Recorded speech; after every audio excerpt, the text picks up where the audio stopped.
Is this repetitive content? If you have to ask yourself that question, well, it probably is. But today we are going to break down the do's and the don'ts of repetitive content based on YouTube's policy.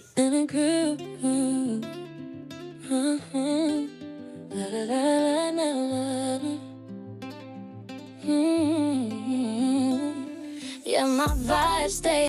Let's jump into it with the first do. The same intro, the same outro for all of your videos, but the bulk of the content is different.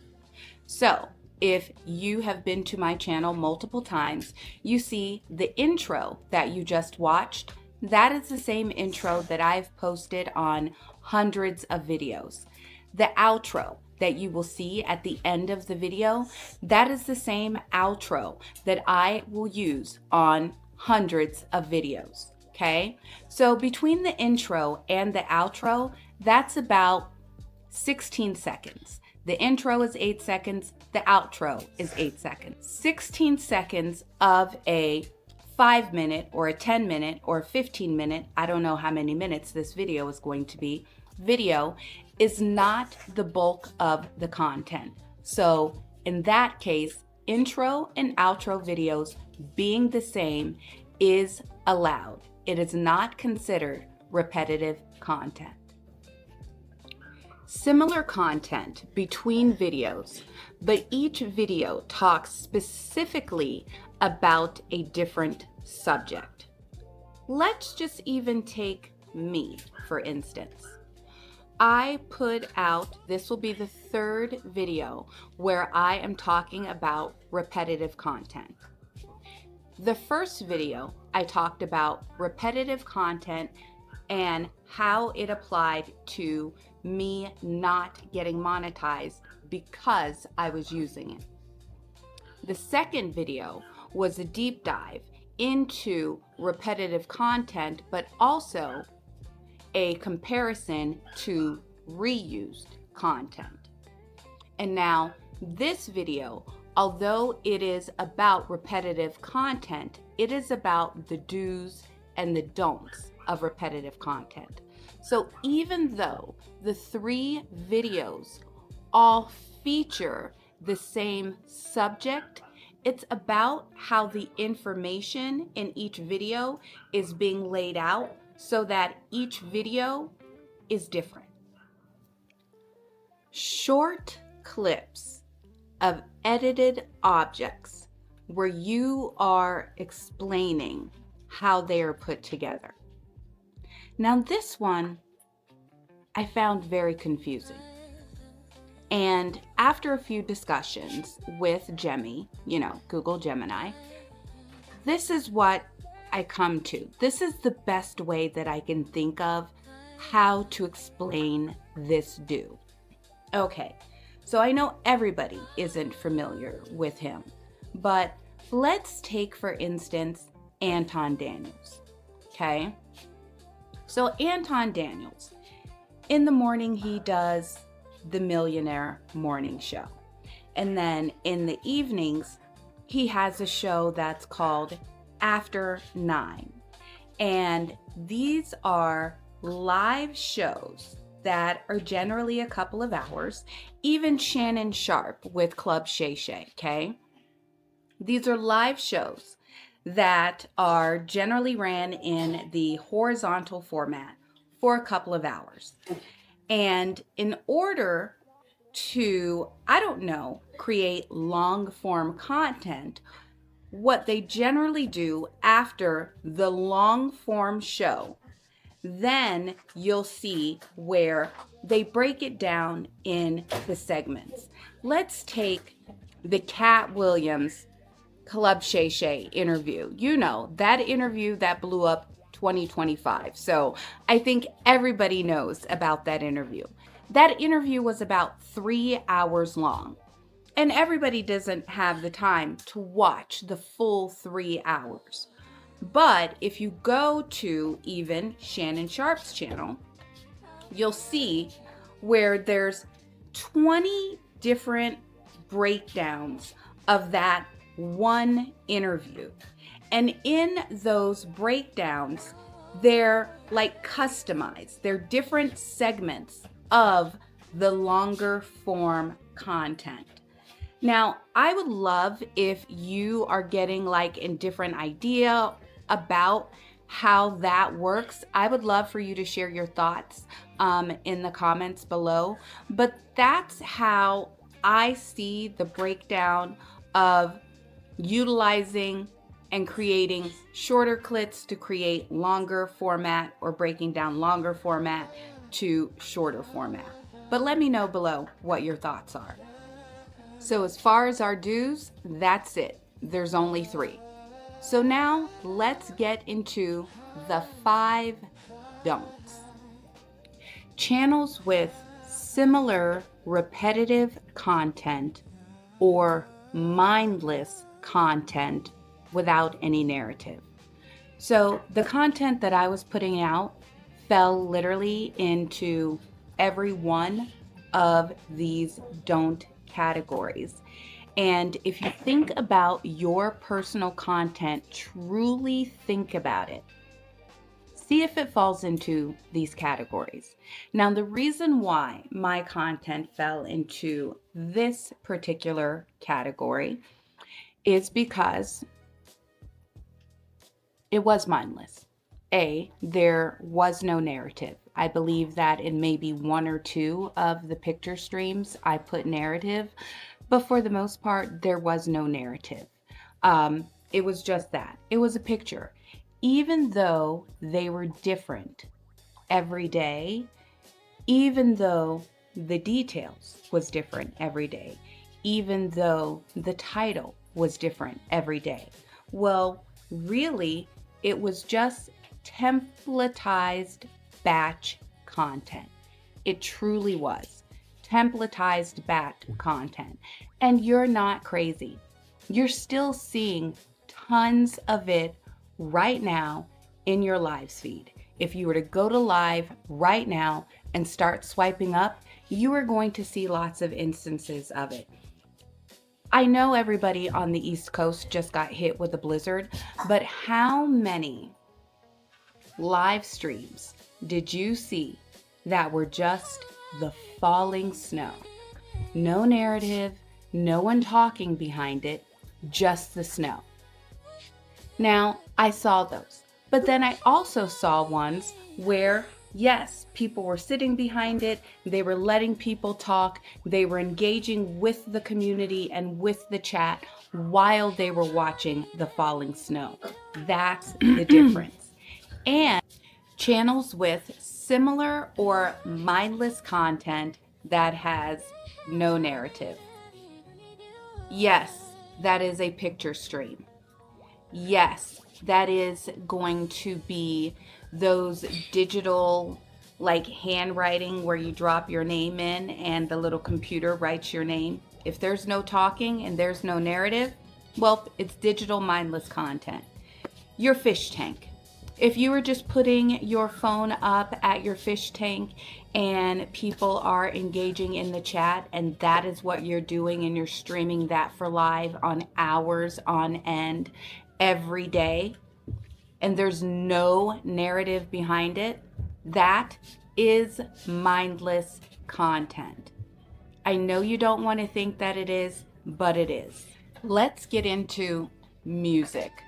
So songs that are modified to have a different pitch or speed, but are otherwise identical to the original content. How are they getting away with it?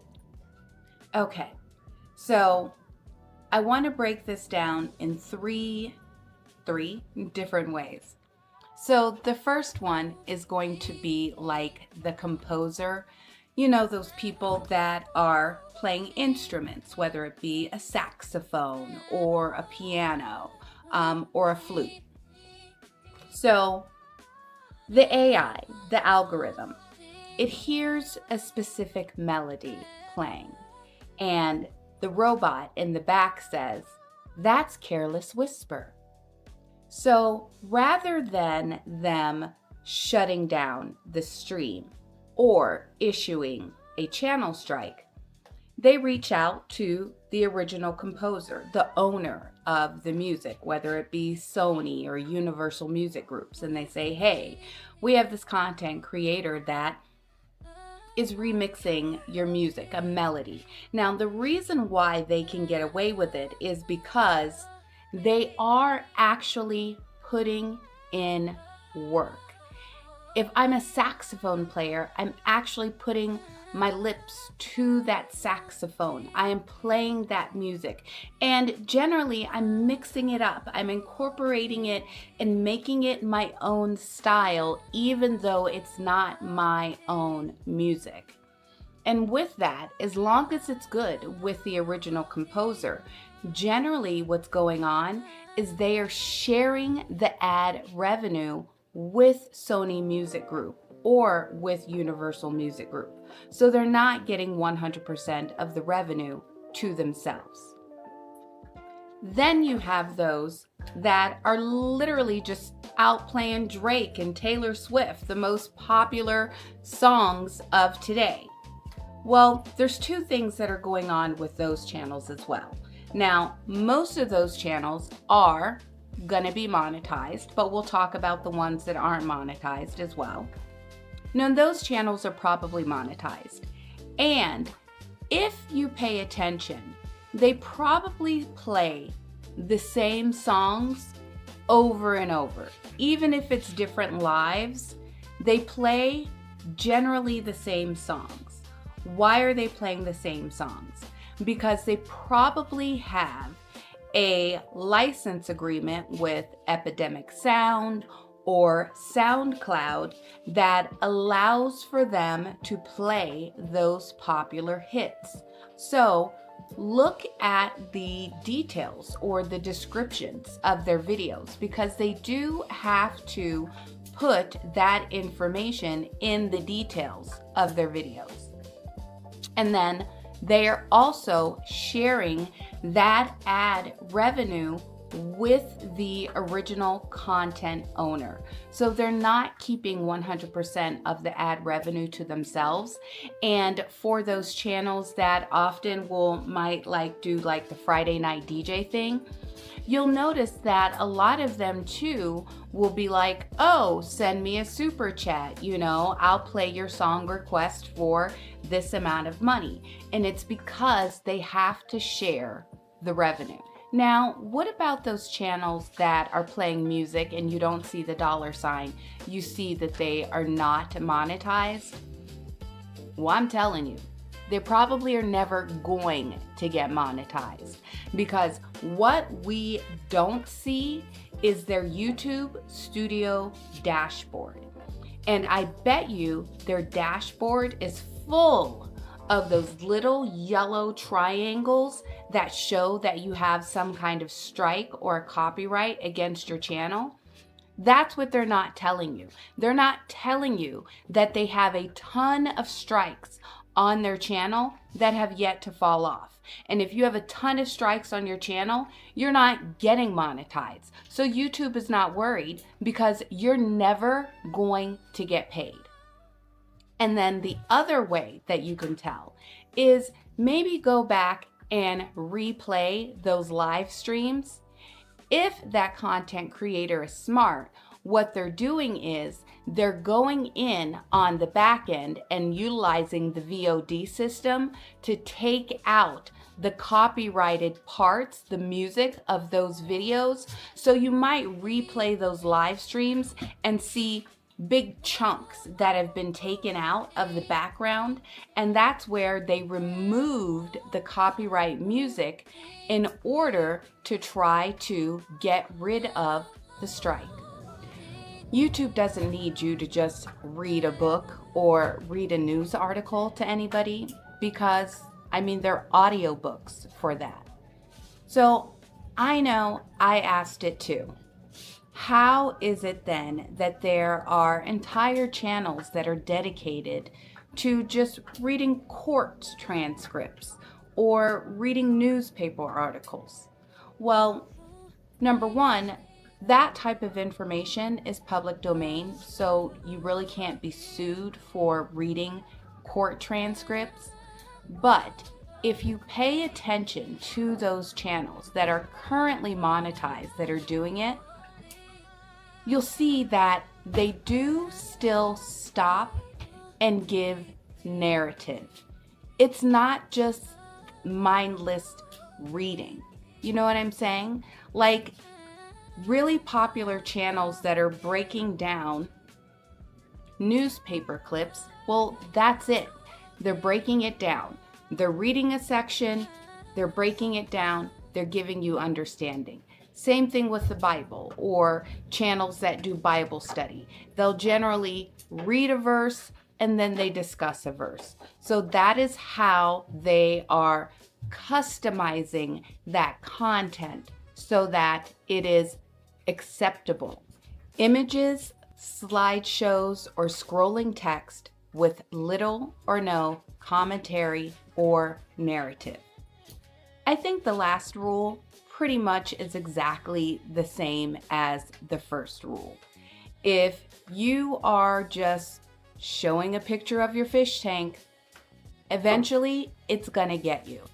If you are just putting together clips of your shorts and turning them into a 5-minute video that you are now streaming for an 8-hour period, it is going to get you. That is mindless commentary that is against YouTube's policy. Now, here's the thing. I think that if I had only done that picture stream, as bad as it is, but I think if I had only done it maybe one time, it wouldn't have been considered repetitive because I would have only done it one time. The problem was I did it every day for 2 weeks. Every day for 2 weeks during the exact same time of the day. And like I said, yes, I put up a different picture. I put up a different title. I put up a different description. But all that was a template. All I did was templatize repetitive content. And because I did it so often, that is what made it repetitive. So how are so many content creators getting away with it? I don't think that they are getting away with it. There are 114 million content creators on YouTube. But of those 114 million, do you know that only 3 million of them have a legal license to drive as a content creator? So think of it like this. I'm not yet monetized on YouTube, so I have not yet received my YouTube driver's license. Right now, I only have a permit, okay? And the majority of the content creators on YouTube only have a permit. So for all of us that only have a permit, when it comes time for us to be able to hit that apply button, what's going to happen is the sheriff is now going to go through our motor vehicle history here on YouTube.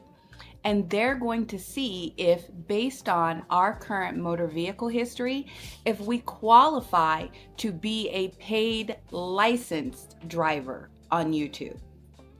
Now, because the policy just changed, for all of those content creators that maybe already have a license on YouTube, just because they haven't been caught doesn't mean they're never going to be caught.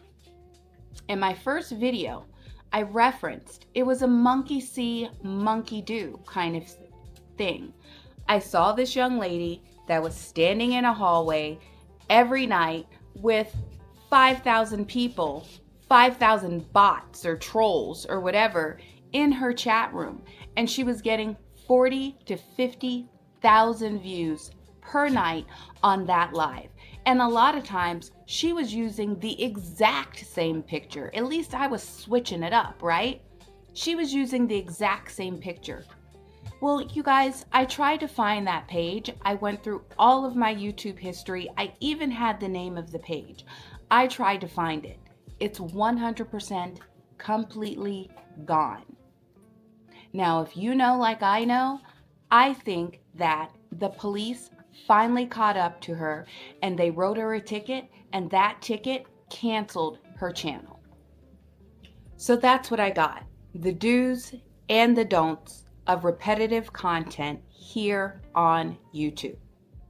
Now, my last bit of advice.